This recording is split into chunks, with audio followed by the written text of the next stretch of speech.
Al-Khidmat foundation Pasrur کے زیر اہتمام مستحق افراد میں راشن کی تقسیم۔ جماعت اسلامی پسرور الخدمت فاؤنڈیشن کے زیر اہتمام عید الفطر کے حوالے سے مستحق افراد کے لیے عید راشن بیگ کی تقسیم کا انعقاد کیا گیا۔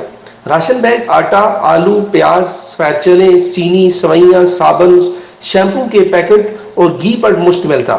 الخدمت فاؤنڈیشن زون 40 کے صدر ماجد باجوہ، نائب صدر یوسف ججا ایڈوکیٹ اور جنرل سیکرٹری مرزا عثمان غنی نے اس موقع پر میڈیا سے گفتگو کرتے ہوئے بتایا، الخدمت فاؤنڈیشن عید کے پرمسرت موقع پر ان لوگوں کو ہرگز نہیں بھولی جو کورونا کی وجہ سے شدید مالی مشکلات کا شکار ہیں۔ ہم حسب استطاعت مستحق افراد کی مدد کرنے کی کوشش جاری رکھیں گے۔ انہوں نے کہا، الخدمت فاؤنڈیشن کے ذمہ داران اور ممبران نے جس خصوصی کاوش سے اس مہم کو کامیاب بنایا، اس پر وہ مبارکباد کے مستحق ہیں۔ اللہ تعالیٰ ان کی اس کاوش کو قبول کر کے ان کو اجر عظیم عطا فرمائے۔ رپورٹ افتخار اللہ کھٹانہ، بیورو چیف، جہان نیوز، سیالکوٹ۔